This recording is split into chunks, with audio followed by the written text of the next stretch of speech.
अस्सलामुअलैकुम ख़वातीन व हज़रात, एक मरतबा फिर हाज़िर हूँ। दोस्तों, आप लोगों ने आज सीमा की जो बड़ी बहन रीमा है उनका इंटरव्यू सुना होगा ग़ुलाम हैदर भाई के चैनल के ऊपर। एक मरतबा फिर रीमा ने सीमा को झूठा करार दिया। देखें दोस्तों, मियाँ उसका झूठा बोल रहा है कि ये झूठी औरत है, उसकी बड़ी बहन ये बोल रही है कि ये झूठी है, ये हिंदुस्तान में जाकर हिंदुस्तान के कुछ लोगों को खुश करना चाहती है, इसीलिए वो पाकिस्तान को गालियाँ देती रहती है। उन्होंने ये भी कहा कि जो औरत अपने देश की ना हुई, जो अपने माँ बाप बहन भाई की ना हुई, वो आप हिंदुस्तानियों की कैसे हो सकती है। ये सिर्फ़ और सिर्फ जो सीमा कर रही है ना, क्योंकि इसको सरकार का आशीर्वाद हासिल है, योगी का आशीर्वाद हासिल है, मोदी का आशीर्वाद हासिल है, इसीलिए ये उनके बलबूते पे उनके सहारे ये सब कुछ कर रही है। वरना देखें, अगर हिंदुस्तान के कानून को देखा जाए, अगर पढ़ा जाए, हमें तो नहीं पता, लेकिन हमने सोशल मीडिया के ज़रिए से, चैट जीपीटी, जेमिनी के ज़रिए से बहुत सारी चीज़ों का पता लगाया, मालूम किया कि हिंदुस्तान का कानून बॉर्डर के मामले में कोई भी अगर इलीगल तरीके से भारत में जाए तो बहुत सख्त है, बहुत ज़्यादा सख्त है। लेकिन सीमा मामले में हमने सख्ती देख ली कि कितना ढीला कानून है। ठीक है ना दोस्तों, आज जिस तरीके से रीमा ने बातें की वो आप लोगों ने यकीनन सुनी होगी।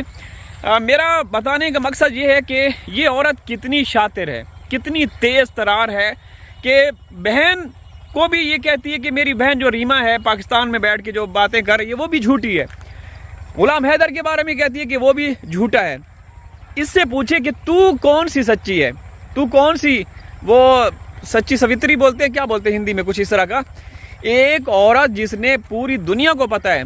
यकीन करें दोस्तों, मैं जब इसके मोहल्ले में गया था भिटाइयाबाद कराची में, तो वहाँ लोग तौबा तौबा करते थे, कान पकड़ते थे कि ये औरत इतनी शातिर, इतनी गलत किस्म की थी।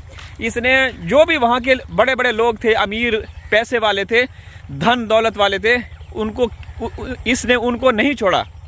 अपने अंदाज से जो इसका तरीका वारदात है, अपनी वारदातें करते हुए इसने कितने लोगों को लूटा। तो दोस्तों, ये मुझे इस बात का अफसोस होता है हम जब देखते हैं कि ईद करीब है। दोस्तों, ईद करीब है, 2 दिन बाद ईद है, यानी कि कल वाला दिन है, परसों ईद है। तो बेचारे हैदर के ऊपर या रीमा के ऊपर, रीमा वही रीमा जिसने हैदर भाई की जो 2 बड़ी बेटियां हैं उनको पाला पोसा, रीमा को अपनी अम्मी बोलती थी वो, तो उनके ऊपर क्या गुजरेगी उनके ऊपर। तो दोस्तों, मुझे अफसोस होता है कि हिंदुस्तान का कानून इतना दोहरा, इतना गिर सकता है कि एक औरत जो कि इलीगल तरीके से आपके देश में आई, मैं आई नहीं बोलूँगा बल्कि उसको बुलाया गया, तो बुलाने वालों के खिलाफ कार्रवाई नहीं की जा रही, या सीमा के बारे में अभी तक चार्जशीट नहीं पेश की गई। हैरत की बात। ये देख रहे हैं दोस्तों पीछे, ये क्या है पता है, ये है भूसा, और ऊपर सरकंडे रखे हुए हैं ताकि जो परिंदे वगैरह है ना वो नुकसान ना पहुंचाए। मुर्गियां पहुंच जाती हैं और वो फिर ऐसे नोचते नोचते ये पूरा जो भूसे की ढेरी है इसको खा लेती हैं। इसको हम अपनी ज़ुबान में धड़ बोलते हैं। तो दोस्तों, मुझे बड़ा अफसोस होता है कि ये जिस तरीके से सीमा कर रही है, हर व्लॉग्स में आपके इदारों को, एजेंसियों को, आपके जो भी वहाँ का सिस्टम है उसको ट्रोल करती है, चैलेंज करती रहती है। और उसका वीडियो बनाने का मकसद सिर्फ़ और सिर्फ यही है कि तुम लोगों ने मेरा क्या बिगाड़ा, या तुम्हारी हिम्मत ही नहीं, तुम्हारे अंदर कोई वो नहीं है कि तुम मेरा कोई बाल बांका कर सके। उसने कई बार कहा। ग़ुलाम हैदर की कल वीडियो आई, उन्होंने भी कहा कि जिन ताकतों का इसमें हाथ है वो हमें पता है। सीधी सी बात है, योगी का है। मैं तो खुलेआम बोलूँगा, क्या योगी को मालूम नहीं? क्या योगी जो अपने आप को ये कहता है कि मैं मतलब खुद तो नहीं कहता, वैसे लोग कहते हैं कि बुलडोज़र बाबा, वो विवाद जहाँ पे लड़ाई झगड़े होते हैं उनको कंट्रोल करता है। तो सीमा मामले में क्यों ठुस हो जाता है? सीमा मामले में आए रोज़ यूपी के अंदर मुस्लिम ये वो सारा कुछ चलता रहता है, तो सीमा भी तो मुस्लिम है। आप लोग सीमा मुसलमानों के खिलाफ जिस तरीके से यूपी में हो रहा है, तो भाई सीमा भी एक पाकिस्तानी मुस्लिम है। वो तो आप अपने हिंदुस्तानी मुस्लिम हैं उनको नहीं छोड़ रहे, तो पाकिस्तानी मुस्लिम को पलकों में दिल पे जगह दी हुई है। आखिर क्या रीज़न है? ये बातें जो मैं कर रहा हूँ मैं नहीं कह रहा, आप हिंदुस्तान के चैनल देखिए, उनके ऊपर हिंदुस्तानी लोग कह रहे हैं कि योगी जब ये करता है तो यहाँ उसका बुलडोज़र का जो डीजल है वो ख़त्म हो जाता है सीमा मामले में। तो भाई हम दे देंगे अगर कार्रवाई करनी है। तो दोस्तों रीमा ने जो बातें की, यकीन करें कि एक एक बात सच्ची है और सच साबित हो चुकी है। और दूसरी बात मैं यहाँ पे फिर बताता चलूँ, मैं हमेशा कहता रहता हूँ, देखें जो प्राइवेसी के या किसी की कुर्बत को अगर जानना हो, या तो उस औरत के पति को पता होगा या फिर उसकी औरत की बहनों को पता होगा। सबसे ज़्यादा जो पर्सनल चीज़ें होती हैं, ठीक है ना।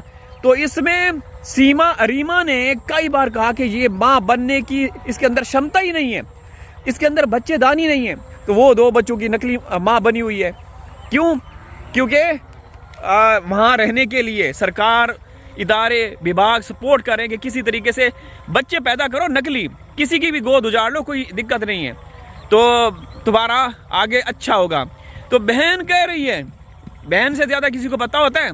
बहनें बहनों की राजदार होती हैं, ठीक है ना, हमराज होती हैं। तो बहन को ज़्यादा पता होगा, फिर मियाँ को पता होगा ना, गुलाम हैदर जो उसके पति हैं उसको पता होगा। तो गुलाम हैदर ने भी कई बार कहा कि जो सीमा है इसके ये बच्चे बनने की इसके अंदर क्षमता ही नहीं है।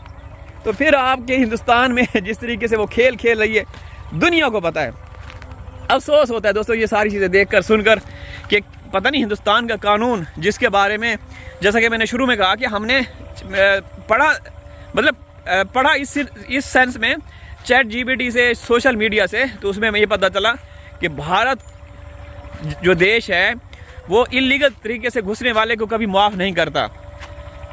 ChatGPT, जेमिनी, जितने भी सोशल मीडिया के बड़े बड़े वो हैं सर्च इंजन हैं, तो उनमें अगर आप पूछें तो यकीन करें यही जवाब मिलेगा। लेकिन जब इन चीज़ों को भी देखें, पढ़ें और सीमा के बारे में सोचें तो फिर दिमाग काम करना छोड़ देते कि यार सीमा को क्यों रखा हुआ है, आपके इदारों ने, आपकी सरकार ने सीमा को क्यों रखा हुआ है। बनता है ना दोस्तों, ये सोचना बनता है, ठीक है ना दोस्तों। ये देखें दोस्तों, ये एक वायरस है, इसको हम अपनी ज़ुबान में लूत बोलते हैं। ये देख रहे हैं, ये घास के अंदर इतनी सी भी अगर किसी के कहते हैं कि अगर किसी अपने दुश्मन का घास बर्बाद करना हो ना तो ये ऐसे फेंक दें। ये देख रहे हैं मैं फेंक रहा हूँ, ये ऐसे 2-4 दिनों के अंदर पूरा घास ख़त्म, ठीक है ना। तो यही सीमा के घर के आसपास कोई ऐसी चीज़ रख दें कि भाई कोई वायरस आए और वो हो जाए, समझ गया ना। तो दोस्तों बात ये है कि सीमा मामले में जो चीज़ें चल रही हैं दिमाग काम नहीं करता और ये दोहरा मयार है। अल्लाह हाफिज़।